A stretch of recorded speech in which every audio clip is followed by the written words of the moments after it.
Hello, and thank you very much for joining. Last time we finished our last episode of a series that we're working on why artificial intelligence is dangerous. And today I wanted to talk about a topic that is somewhat related, a topic that's probably not directly relevant to our mission, our task at hand, which is slowing down the development of artificial intelligence, but that is interesting to talk about and to think about nonetheless. And what I wanted to talk about is the what I would consider the pathology, the mental disease that causes a species to work as fast and as hard as possible to replace itself. Like, if you look at what has happened with the development of artificial intelligence as a neutral observer, as a third party, disconnected third party, it really is quite astonishing. As this technology has grown, it has amassed to itself, almost by gravitational force, so many people and so many resources that have funneled into this area to try to grow these systems as quickly as possible. And what is driving this? We can ask. What is this internal force that is arranging people and causing them to shift around their resources in such a way to boost this thing that ultimately has the purpose of replacing them? And I've thought a good amount about this problem, and I think that it's likely two things. I think the motivations, you can divide the humans that are affected by this disease into two camps. I think the first camp are those that are responsible for developing these systems to begin with. Those who are responsible for bringing it into the public consciousness, for making these systems good enough to attract capital.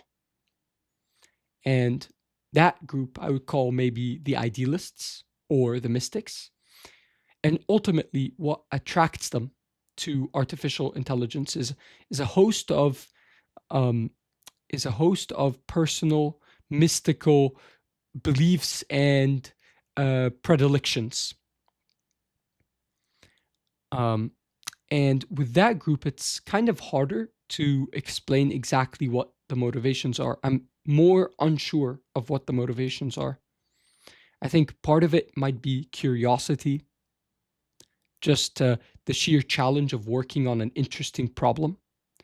Part of it is creation, um, to work on something that you can see growing in front of your eyes, and that you can work on and watch it as it increases in its capabilities. I think part of that is deeply attractive. Part of it is impact. These are people that want to work on something that is truly meaningful, and they see the potential of this technology, and so that draws them. Part of it is maybe some utopian ideas about the world, what it could look like if we have good artificial intelligence that can bring abundance to humanity. Part of it might be transhumanism, like seeking to surpass humanity, seeing the flaws in human beings, and a desire to get past that in some way, to create things in the world that don't have those weaknesses. And part of it might be darker motivations. Maybe getting rid of humanity can itself be um, a kind of motivation in some strange way. So yeah, but that group is kind of harder to pin down. I think it's a group of all of these things. Um, when I relate it to my own experience, I feel though that this can be motivating. I remember that for uh, 2 months or so, I worked on a chess engine, and I was developing it slowly. And um, that was I was kind of surprised by how deeply interesting and how deeply attractive working on that was.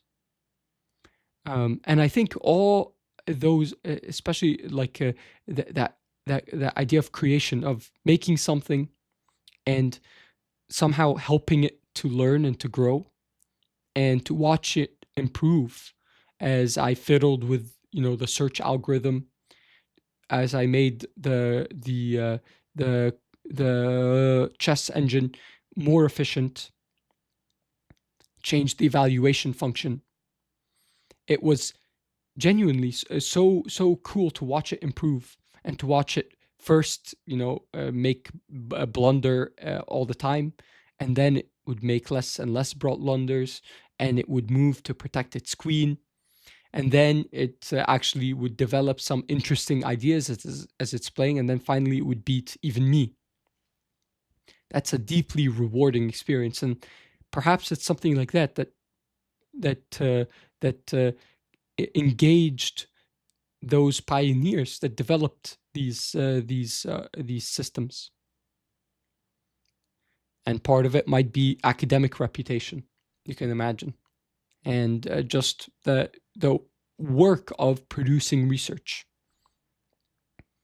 So a lot of motivations there, but it's kind of harder to pin down. But I think as this technology has improved, and now that it seems like commercially viable now, that it could actually replace a bunch of human workers, I think there's a much larger uh, group of individuals that are now driving forward this technology that aren't really motivated by any of these idealistic beliefs or mystical motivations.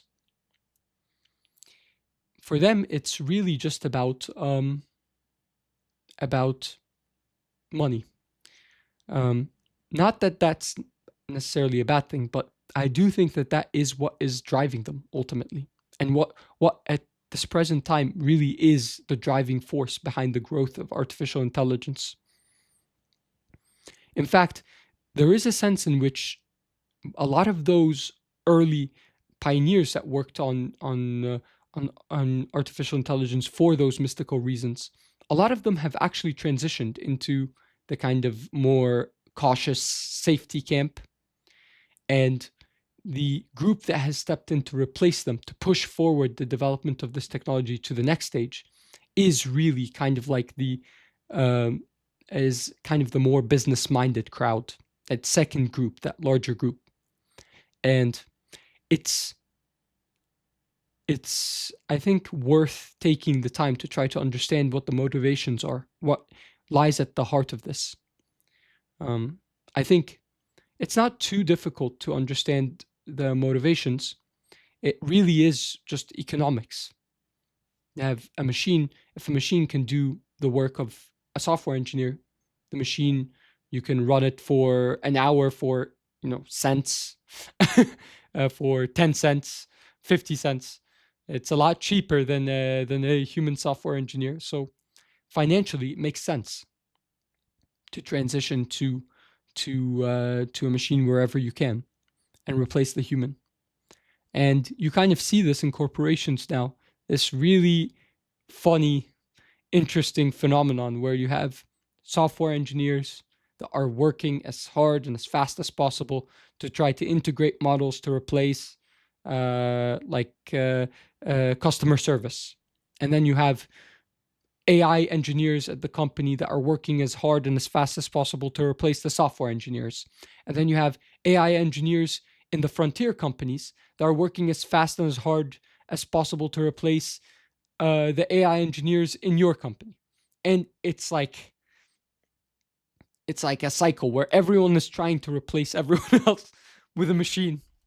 And it's what's and no one, or I guess maybe perhaps people sit and ask themselves, where this is all headed. It's pretty clear where this is all headed. This is headed towards a world with no humans at all. Everyone successfully replaces everyone else, and we all just stay at home, I guess.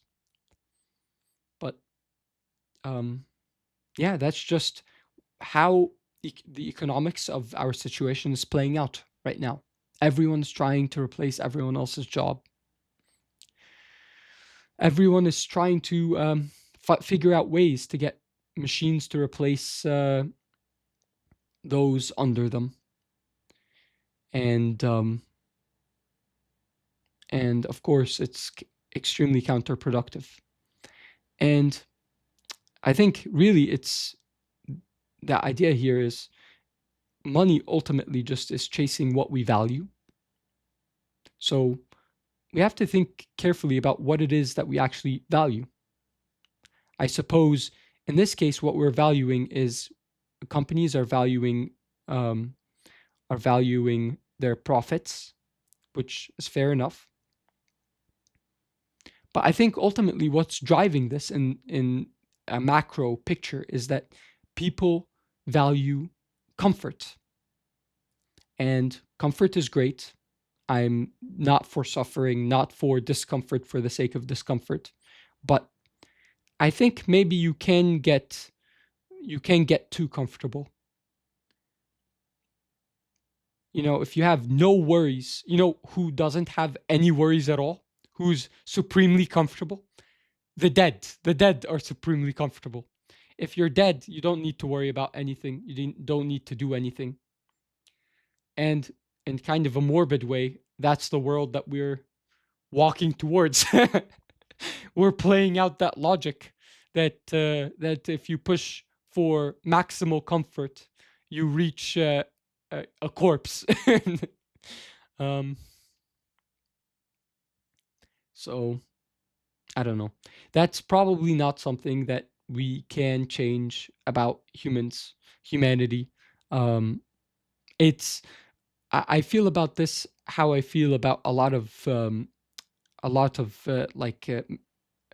medical psychology, like clinical psychology, where you spend all this time trying to diagnose the problem and going into the root causes. And I'm not a clinical psychologist. That could be very useful, and I might not just know what I'm talking about. Um, but I do feel like ultimately your task is not to know what the problem is. Your task is to solve the problem. And I feel similarly about this. I don't know if diagnosing the source of this problem can really be helpful for humanity to heal or to pass this problem.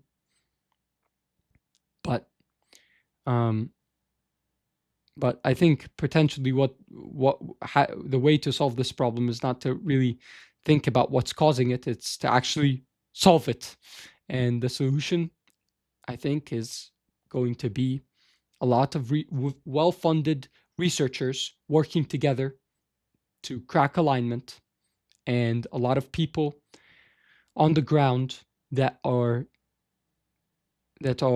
representing humanity in a way,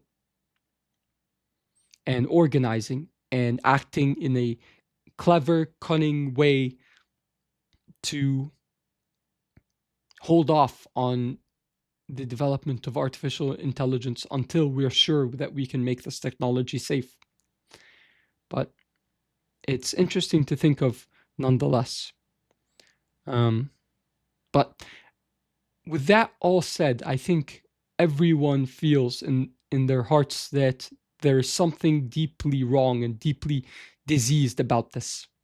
I think those that are working so hard to replace others, I think that if they look in their hearts, maybe they are not perfectly happy with that.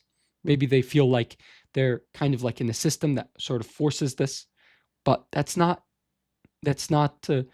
I believe that that's not where humans want to be. We like, at the end of the day, humans have a inherent affection for other humans, an inherent empathy for other humans, and we don't want to harm them or to replace them. We see ourselves in them. And ultimately, we are all in the same boat in a fundamental sense. And that's, I guess, my hope is that I think ideas to save humanity, ideas that say, no, this is wrong, we don't want this as a collective, we don't want this, that those ideas will have resonance, will have power. But it's I think the term is a collective action problem. It's a problem where a large group of people need to all coordinate and work together.